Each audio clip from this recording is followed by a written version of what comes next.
Right now, there's a voice in your head reading this. You didn't turn it on. You didn't choose its tone. And yet, it's here. Try something. Stop thinking for 5 seconds. Not later.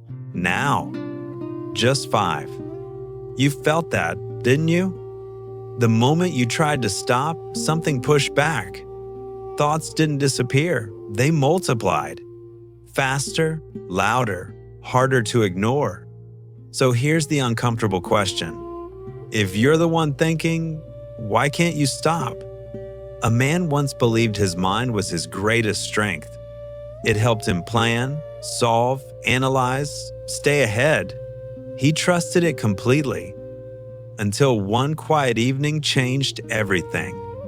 He was walking home alone. No music, no distractions. Just silence. At least, that's what he expected. But the silence never came. The voice kept talking, replaying conversations, imagining scenarios, rewriting moments that had already passed. He tried to ignore it. It got louder. He tried to focus on his breath.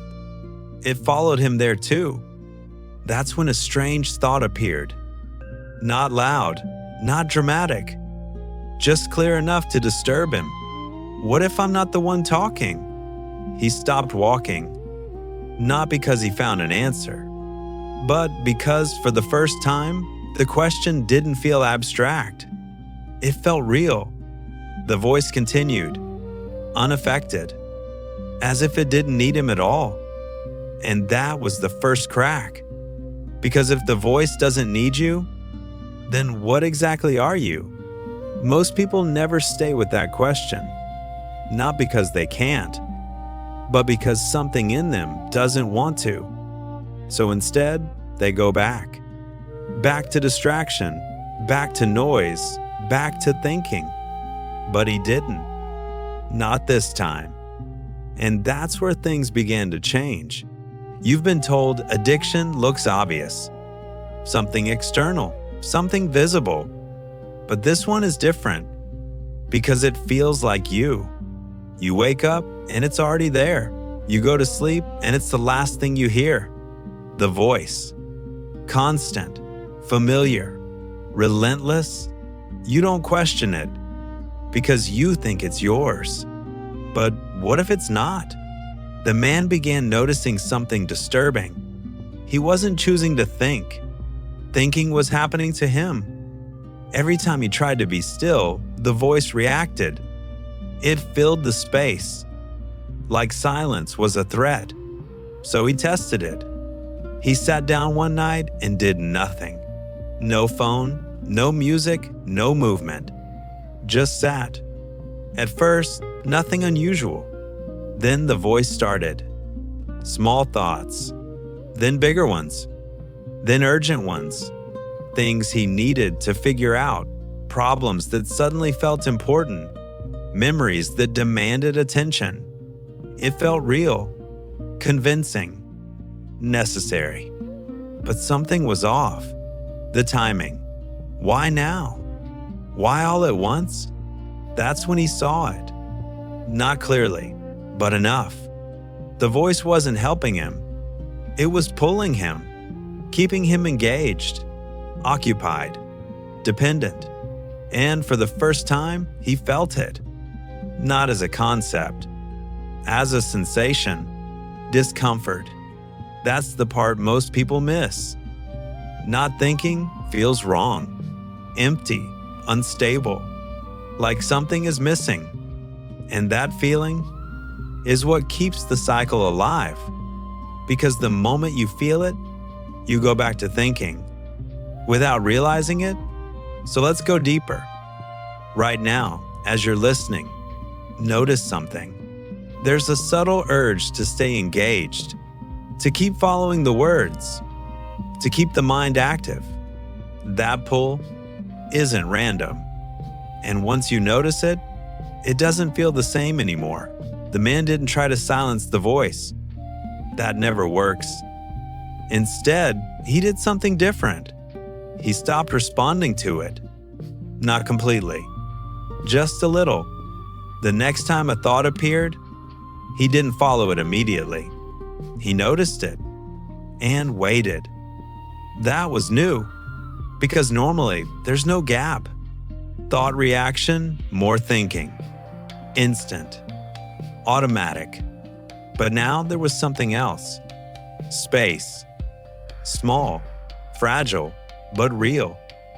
And in that space, the thought lost momentum. It didn't disappear, but it didn't control him the same way. So he tried again and again, not forcing, not resisting, just noticing.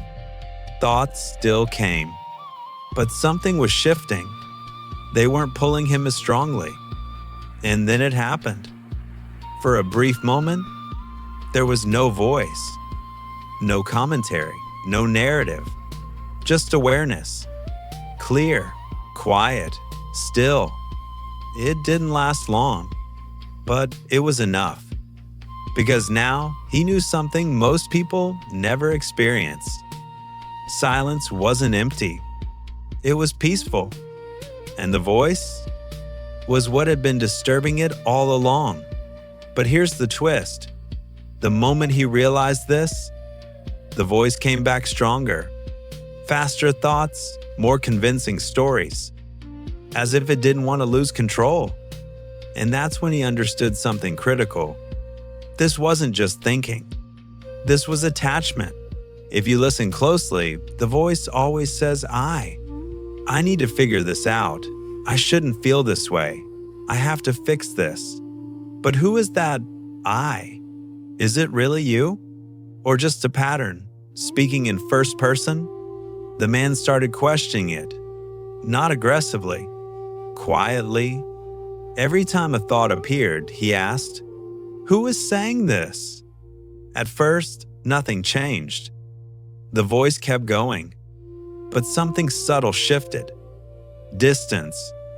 The thoughts felt less personal, less absolute, more like something being observed than something he was. And that's when the biggest realization came. He wasn't the voice. He was the one hearing it. And that changed everything. Because if you're the one hearing the voice, you're not inside it. You're outside of it.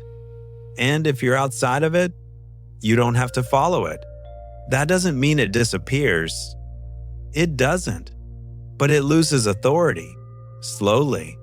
Quietly. Without force. And once that happens, something new becomes possible. Not control.